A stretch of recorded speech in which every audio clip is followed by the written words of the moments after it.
تشریف رکھیے، آئے بیٹھے۔ آپ کو منظر یاد ہے؟ منظر یاد ہے نا؟ تو کانٹوں میں وہ مسکراتا رہا، تر و تازہ رہا، خوشبو بھی کھیلتا رہا، لیکن محلات میں مرجھا گیا، شیشوں میں مرجھا گیا، شاہی ماحول میں مرجھا گیا۔ تو میں نے پوچھا کہ اے پھول، تجھے وہاں سے چنا گیا، تمہیں توڑا گیا اور تمہیں محلات میں سجایا گیا اور خوبصورت گلدانوں میں تمہیں رکھا گیا، تو یہاں مرجھا گیا اور وہاں تو لہلہاتا رہا، اس کی وجہ کیا ہے؟ تو اس نے زبان حال سے کہا کہ اے سوال کرنے والے، مجھے نہ محلات سے غرض ہے، نہ شیشوں سے غرض ہے، نہ شاہوں سے غرض ہے، نہ گداؤں سے غرض ہے، نہ آلہ سے غرض ہے، نہ اسباب سے غرض ہے، مجھے ان سے غرض نہیں، مجھے اصل سے غرض ہے۔ جب تک اصل میں رہوں گا میں مرجھاتا رہوں گا نہیں، بلکہ لہلہاتا رہوں گا، میں کانٹوں میں بھی خوشبودار رہوں گا اور ہمیشہ تر و تازہ رہوں گا، اس لیے کہ میں اصل سے جڑا ہوں۔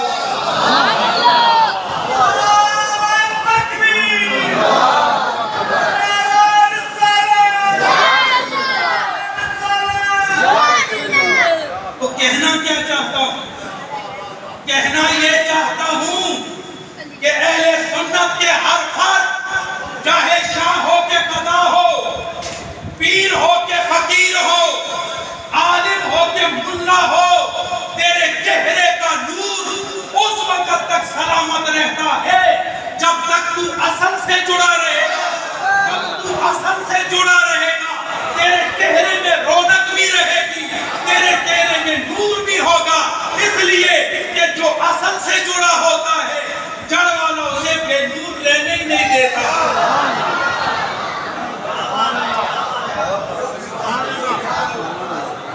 آج کے اس پرفتن دور میں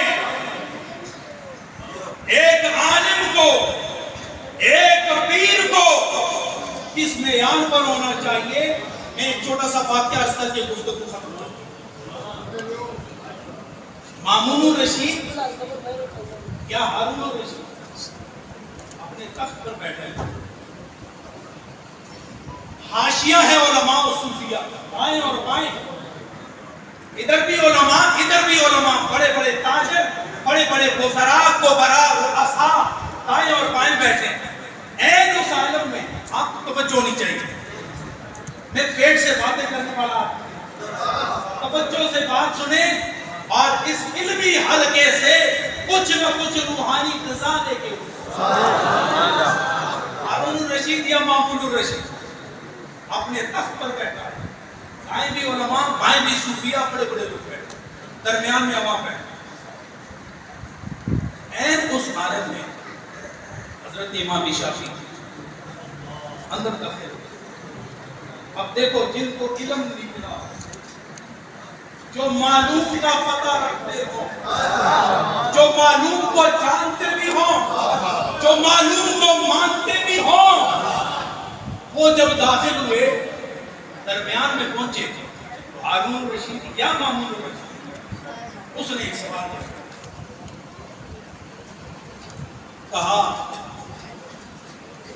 اے امام شافعی، بڑے علم والے، معرفت بھی ہے، علم بھی ہے، فقاہت بھی ہے، شریعت بھی جانتے ہو، طریقت بھی جانتے ہو، عرش و فرش اور اس کے معمولات سے بھی آگاہ ہو، مجھے یہ بتاؤ، وہ جو فرماؤ، مجھے یہ بتاؤ اے امام شافعی کہ اس وقت خدا کیا کر رہا ہے؟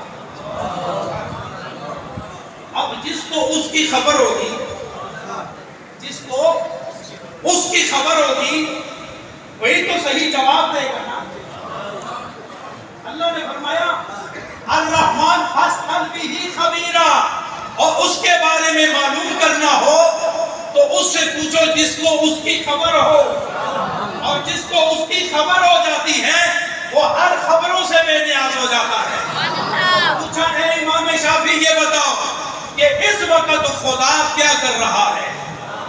اب جو علم والے ہوتے ہیں، جو معرفت والے ہوتے ہیں، جو شریعت والے ہوتے ہیں، جو طریقت والے ہوتے ہیں، جو غیرت والے ہوتے ہیں، جو محبت والے ہوتے ہیں، جو نسبت والے ہوتے ہیں، جو خدا اور مصطفیٰ والے ہوتے ہیں، اسے کسی بادشاہ کی غرض نہیں ہوتی، وہ اللہ سے غرض رکھتے ہیں یا مصطفیٰ سے غرض رکھتے ہیں۔ تو آپ نے ارشاد فرمایا ہارون الرشید پہلے تم بادشاہ تھے، وہ جو پہلے تم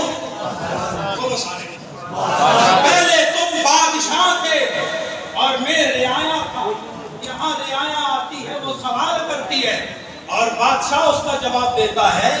اب تم نے سوال کر کے اپنی حیثیت بدل دیا ہے، میں اس سوال کا جواب اس وقت دوں گا کہ جہاں میں کھڑا ہوں یہاں اور میں تیرے تخت پر بیٹھ کر تیرے سوال کا جواب۔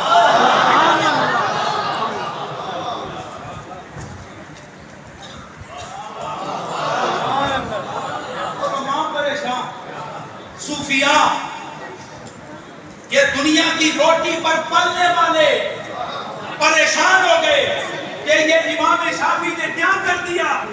بادشاہ کو کہا کہ میری جگہ پر کھڑے ہو جاؤ اور میں تیری سیٹ اور تخت پر بیٹھ کر تب تو سوال کرے گا، اور تیرے سوال کا امام شافعی جواب دے گا۔ اسے چاروں ناچار نیچے اترنا آیا، امام شافعی کی جگہ پر کھڑے ہوئے اور آپ اس کے تخت پر جا کر بیٹھے۔ فرمایا مامون الرشید اب سوال ہے، اب دیکھ میں تجھے کیسا جواب دیتا ہوں، اور یہ جواب معرفت کی بنیاد پر، نسبت کی بنیاد پر، خدا کی بندگی کی بنیاد پر اور غلامی رسول کی بنیاد پر ایک فقیر تمہیں۔ آپ جب بیٹھے نا تو فرمایا ہارون الرشید اب سوال کیونکہ تیری حیثیت بدل گئی، اب تو رعایا میں شامل ہو گیا اور میں تیرے تخت پر بیٹھ کر تیرے سوال کا جواب دوں۔ کہا یہ بتاؤ اے امام شافعی اس وقت خدا کیا؟ آپ نے ارشاد فرمایا سنو تو اس وقت خدا بادشاہ کو امام شافعی کی جگہ کھڑا کر رہا ہے اور خدا امام شافعی کو بادشاہ کی جگہ پر بٹھا رہا ہے۔ ارے یہ خبر کوئی عام شخص نہیں دے سکتا، جس کی دل کی تار مدنی تاجدار سے جڑی ہوئی ہو، وہ عرش و فرش کی خبر رکھتا ہے، وہ تخت و بخت کی خبر رکھتا ہے، وہ جنت و دوزخ کی خبر رکھتا ہے، وہ سعید کی خبر رکھتا ہے، وہ بدبخت کی خبر رکھتا ہے۔ تو فرمایا اب مجھے خدا تیرے تخت پر بٹھا رہا ہے اور تخت سے تجھے اٹھاتے میری جگہ وہاں پر آپ نے ایک جملہ ارشاد فرمایا جو اس ساری گفتگو کا کنکلوژن ہے اور اس ساری گفتگو کا مغز ہے۔ وہ کیا ہے؟ آپ نے ارشاد فرمایا کہ ایک عالم کو، ایک پیر کو، ایک درویش کو بادشاہ کے جنبش لب کا منتظر نہیں رہنا۔ ایک بادشاہ کو، ایک عالم کو، ایک درویش خدا مست کو بادشاہ کے جنبش لب کا منتظر نہیں رہنا چاہیے۔ اسے حق بات ہر وقت، ہر حال میں، ہر جگہ اسے کہنی چاہیے کہ یہ اس کے علم کا اور اس کے تقوی کا معیار ہے۔ اور آج کیا ہے؟ اس دور کو، آج کے دور کے ساتھ اس کو موازنہ کرو، دیکھو، کمپیریزن کرو کہ اس کا نتیجہ کیا ہے۔ دو چیزیں ہمارے پیش نظر، اور میں بڑے افسوس سے یہ بات کہنا چاہتا ہوں، پہلے زمانوں میں مصلحت کو، یہ جملہ لفظ آپ بولیں گے تو میں آگے لے کے چلوں، پہلے زمانے میں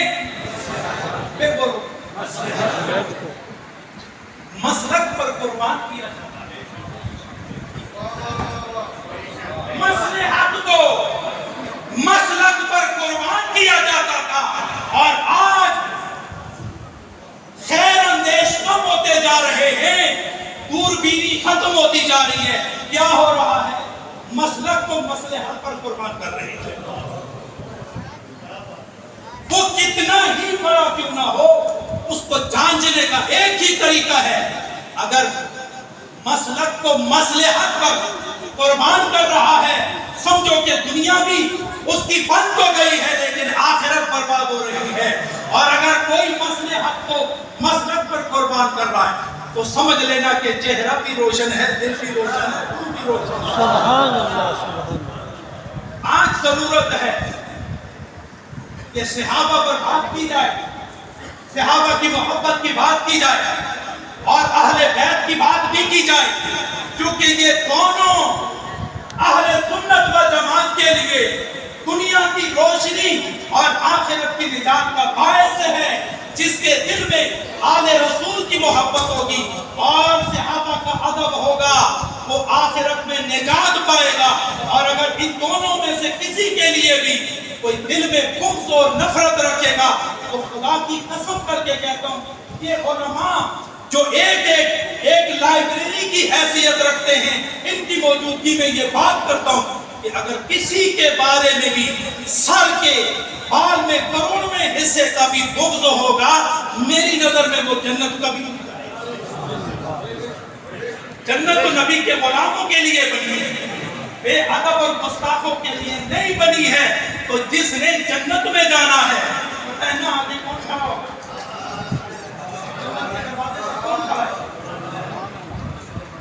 میں حدیث سنا دیتا ہوں بات لمبی ہوگی. حضور علیہ السلام سیدنا صدیق اکبر کو میں یا ابا بکر کأنی اراک علی باب الجنت تشفع لامتی. اے ابو بکر مجھے تو ایسا لگ رہا ہے جو جنت کا مالک ہے, جو جنت میں ایلوکیٹ کرتا ہے مومنوں کو, وہ سیدنا صدیق اکبر کو ارشاد فرماتے ہیں کہ انی اراک یا ابا بکر میں تو یہ دیکھ رہا ہوں کہ تو دروازہ جنت پر کھڑا ہے اور ہر مومن کو تو جنت میں داخلے کی شفاعت کر رہا ہے. خدا بھی وہ شفاعت قبول کر رہا ہے.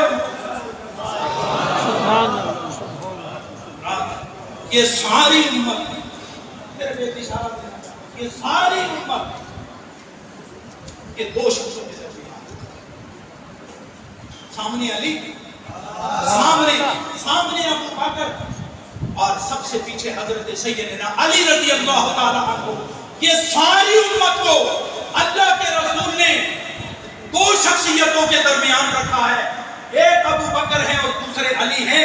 جب سارے جو رہ جائیں جہنم میں, جو راستوں میں رہ جائیں, حضرت علی ایک ایک کو پکڑ کے جنتی کی مہر لگا کے اس صف میں داخل کریں گے اور آخر میں حضرت علی جب جنت میں جائیں گے یہ اس بات کا ثبوت ہوگا کہ محمد عربی کا کوئی غلام اب جنت سے باہر نہیں, اس لیے کہ علی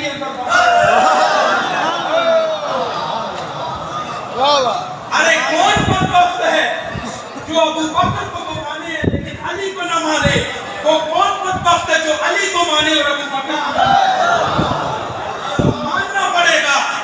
ماننا پڑے گا کہ اہل سنت و جماعت علی کو بھی ماننے والے ہیں, صدیق کو بھی ماننے والے, حسنین کریمین ابو ذر غفاری کو بھی ماننے والے, کسی ایک کا بھی انکار کرنے والے نہیں. اس لیے کہ ان دونوں کی محبت اللہ و مصطفیٰ نے اہل سنت و جماعت کے روح میں میرے ساتھ ایک نعرہ لگا ہوگا نعرے کا جواب دینا ہے نعرہ تکبیر. کوئی خاموش نہ رہے, کیا پتہ یہی نعرہ جنت میں داخلے کا باعث بن جائے.